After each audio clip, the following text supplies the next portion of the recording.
Examination of thyroid swelling. The thyroid gland is located in front of the neck with its two lobes on either sides of the trachea connected by an isthmus. We begin our examination of the thyroid swellings by inspection.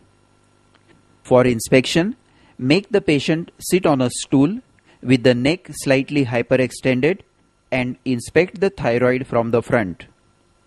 Asking the patient to swallow makes the thyroid more prominent for inspection. If the patient has a short and fat neck, ask the patient to clasp the hands over the occiput and push the head backwards against the resistance of the clasped hands.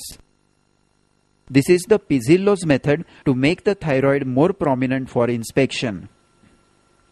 First, note the size and shape of the swelling and its situation, whether it is on one side of the midline, in the midline, or whether it extends on both the sides. Measure the exact size in centimeters using a measuring tape. Now note the extent of the swelling, particularly the lateral border in relation to the sternomastoid and the lower border in relation to the suprasternal notch of the sternum. A thyroid swelling always lies deep to the sternomastoid muscles, as demonstrated here by contracting the sternomastoids. Then note whether the lower border ends above the suprasternal notch or it extends behind the suprasternal notch. Both the borders will be better appreciated if the patient is asked to make swallowing movements during the inspection. Next, inspect the surface of the swelling. A simple goiter and single nodules have a smooth surface, while a multinodular goiter has a nodular or bossellated surface. Note the bossellated surface of this large multinodular goiter in a young male patient. Then inspect the skin over the swelling and look for redness and edema suggestive of inflammation, scars of previous surgery, sinuses, and dilated veins. Note this transverse scar of previous thyroid surgery, which tells us that this is a recurrent thyroid swelling. And this is a sinus in the midline of the neck discharging mucus-like fluid. This is a thyroglossal fistula. Then watch the swelling for a few seconds quietly for pulsatility. Now ask the patient to swallow and look for an upward movement of the swelling. A thyroid swelling characteristically during deglutition, as it is enclosed in the pretracheal fascia, which is fixed to the thyroid cartilage. So when the superior constrictors of larynx pull the thyroid cartilage up during deglutition, the thyroid also moves up and down. Of course, we should not forget the other swellings that also move on deglutition, that is the thyroglossal cysts, pretracheal lymph nodes, subhyoid bursa, and extrinsic carcinoma of larynx. A swelling which is not attached to the pretracheal fascia, like this lipoma, will not move upwards during deglutition. Note the upward movement of the thyroid cartilage, but not of the swelling. If the swelling is a nodule close to the midline, you must also test for its upward movement on protrusion of the tongue. Ask the patient to extend the neck and open the mouth wide. Now, keeping the mouth open, let the patient move the tongue out and in. This is a thyroglossal cyst, and note the upward movement of the swelling as the tongue is protruded. This sign is diagnostic of a thyroglossal cyst which is connected to the foramen cecum of the tongue.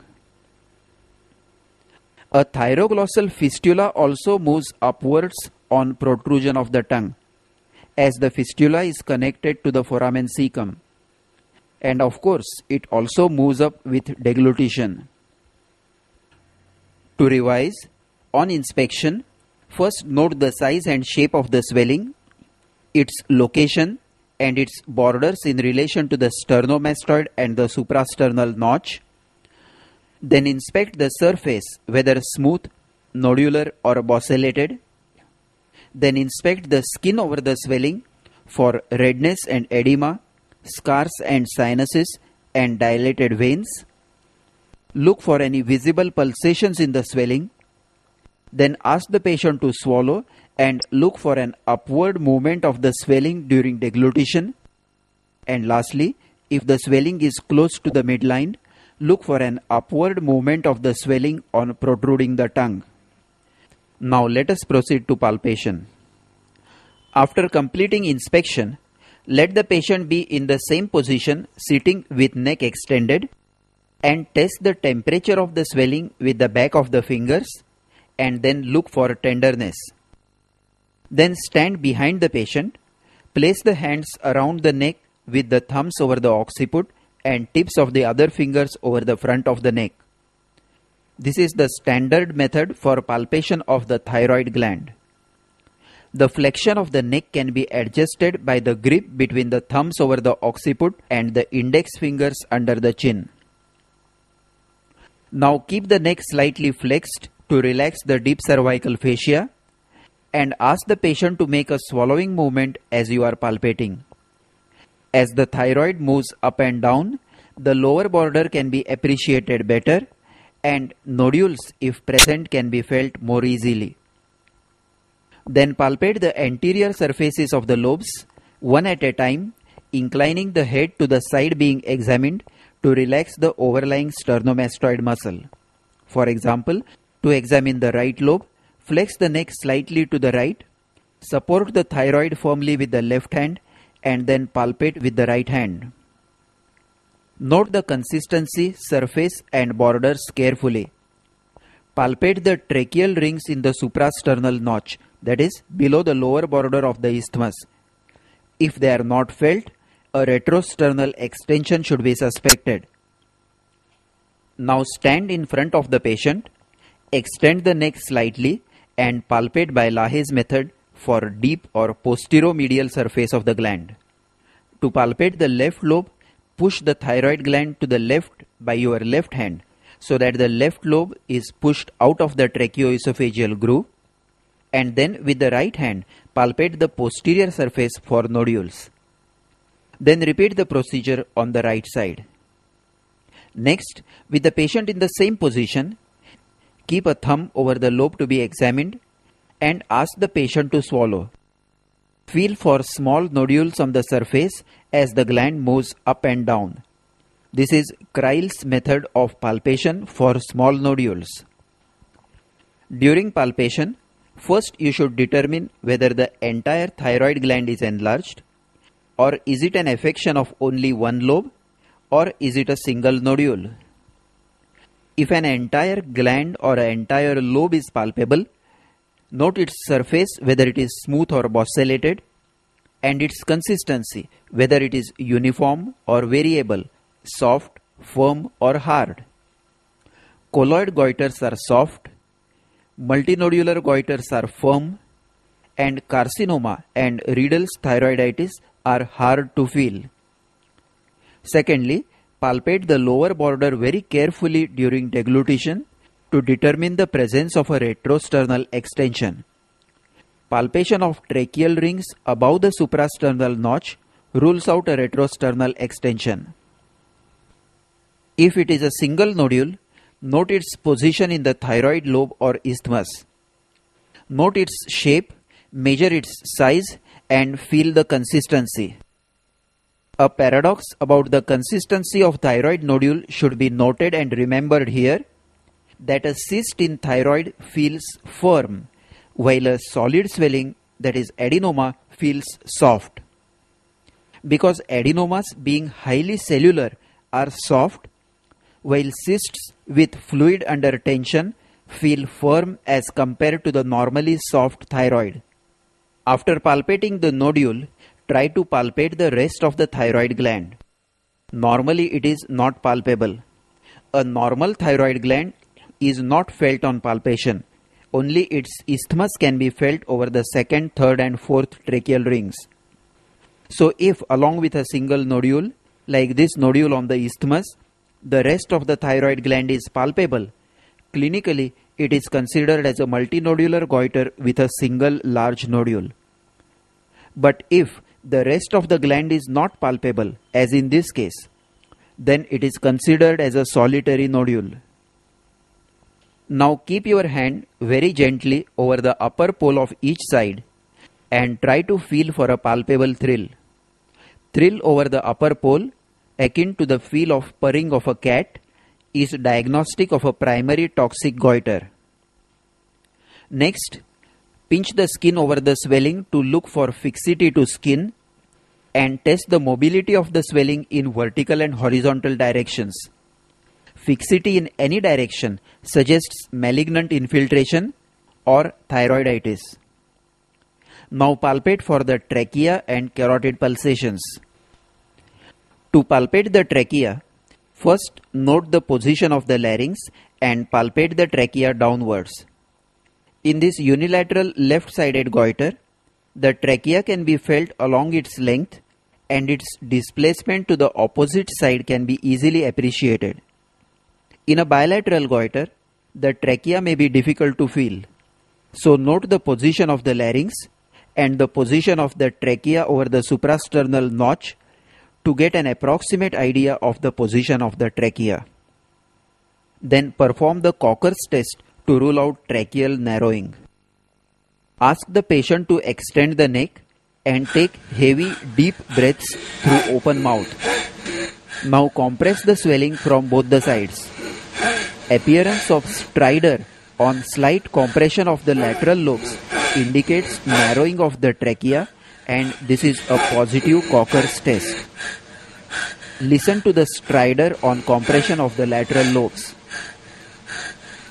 This is typically seen in the scabbard trachea of large and long-standing multinodular goiters, where trachea is compressed from both the sides and becomes an antero-posterior slit like the scabbard of a sword. So lateral compression immediately produces obstruction and stridor. It may also be seen in a malignant thyroid infiltrating the trachea. Now palpate the carotid artery pulsations against the transverse process of the sixth cervical vertebra between the posterior border of thyroid and the sternomastoid.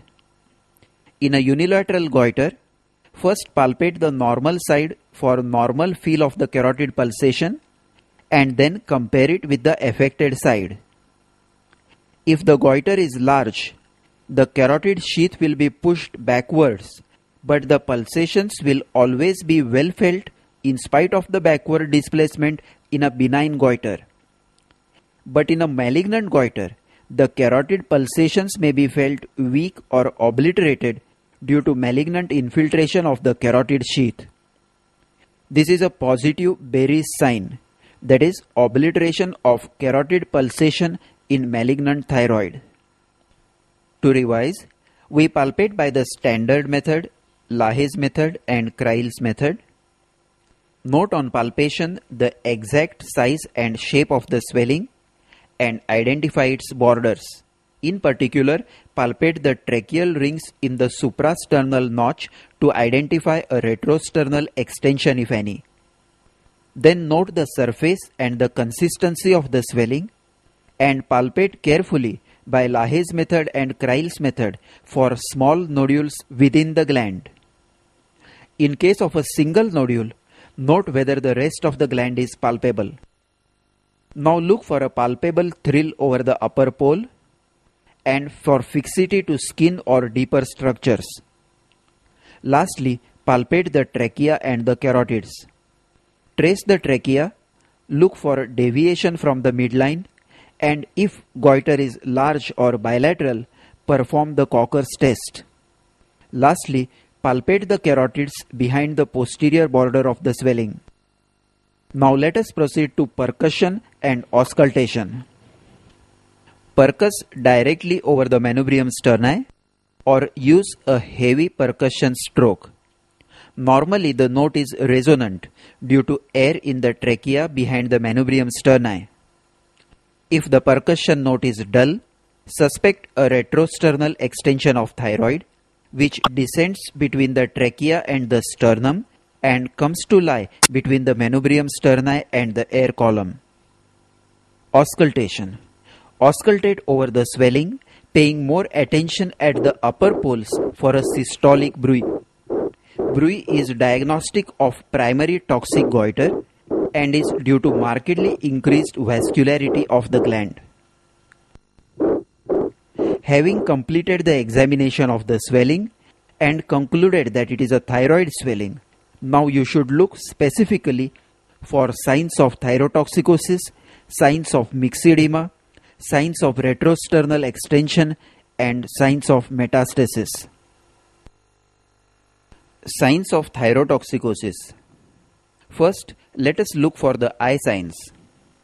Ask the patient sitting upright on a stool to look horizontally forwards towards a distant object at eye level. Normally, the lower lid just touches the limbus at 6 o'clock, while the upper lid covers the upper margin of the cornea from 11 to 1 o'clock. Limbus is the corneal margin. The early eye signs of thyrotoxicosis are lid retraction, lid lag, and infrequent blinking.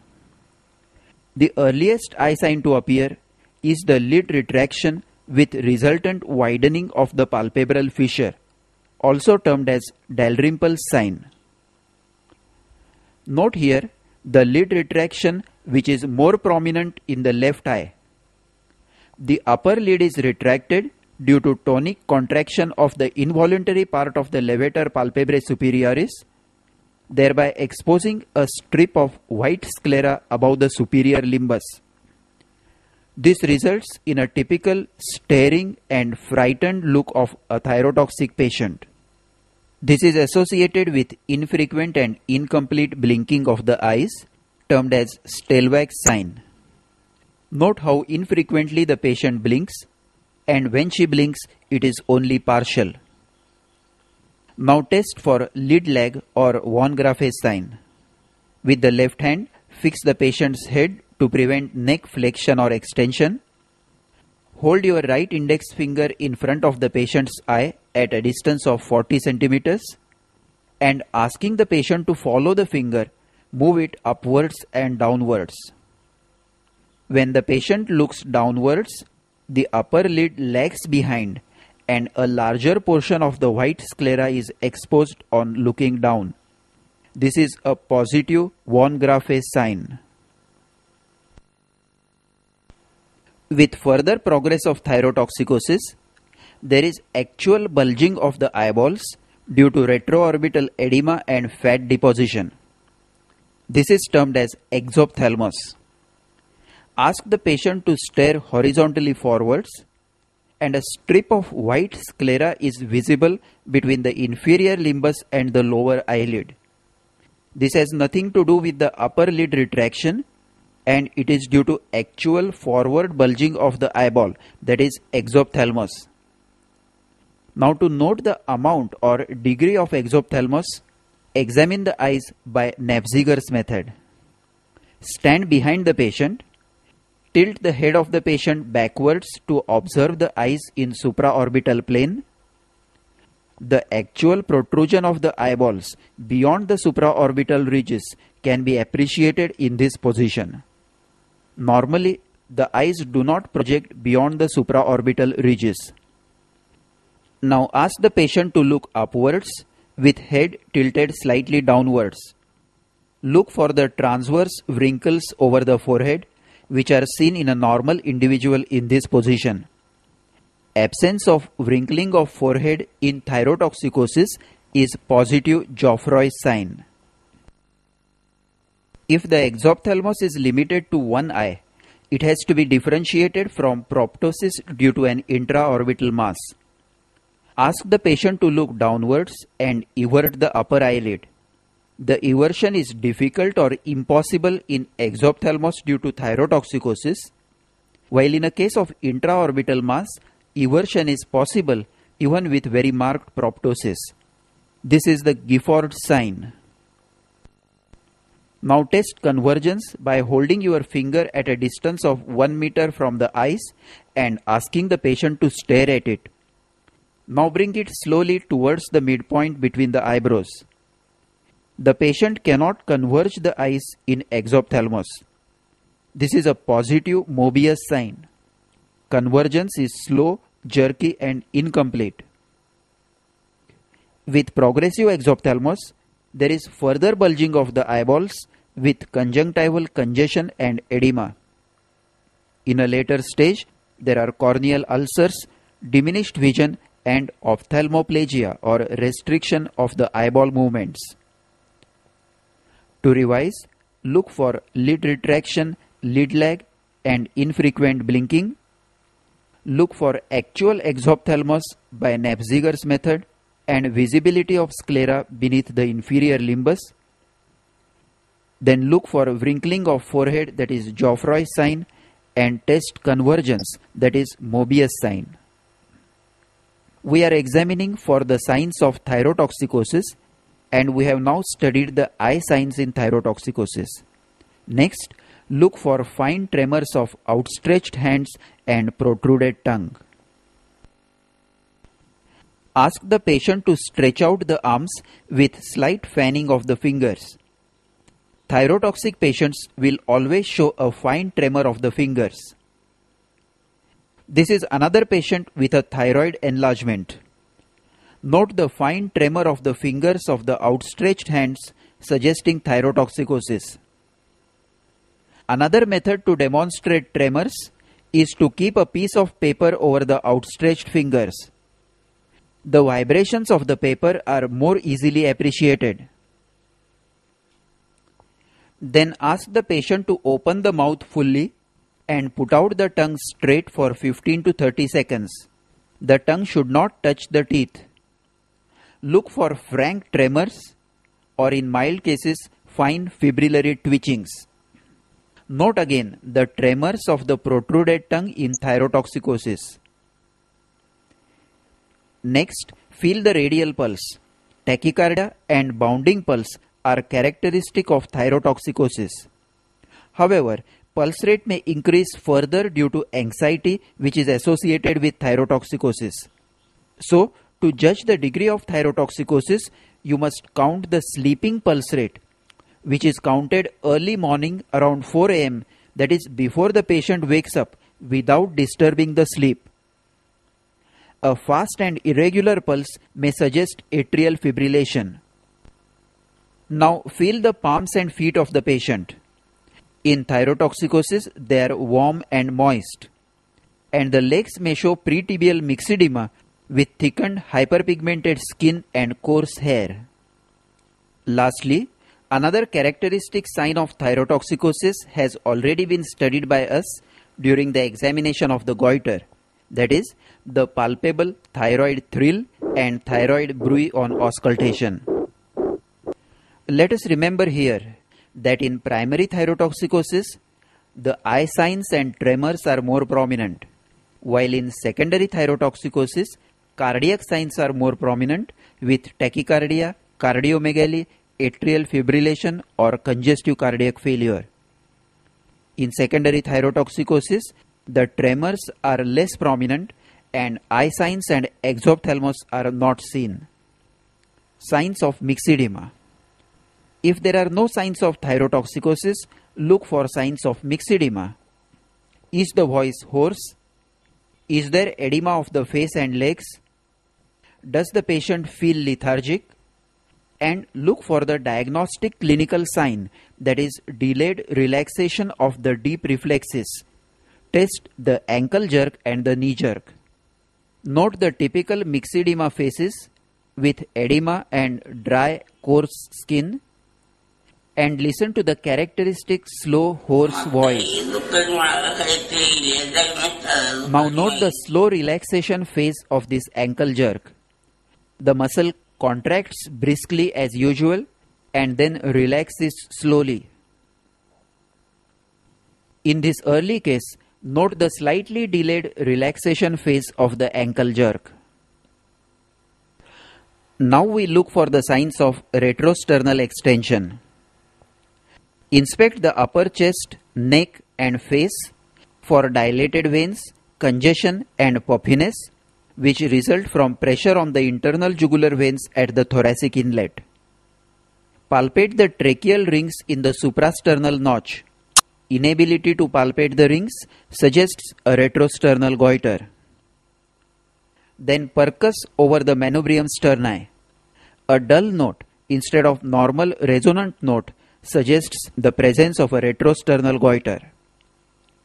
Now elevate both arms above the head until they touch the sides of the face. Hold them there for 1 minute. If this maneuver produces congestion of the face and respiratory distress, it suggests thoracic outlet obstruction, which in case of a goiter is most likely to be due to retrosternal extension of the goiter. This is positive Pemberton's sign.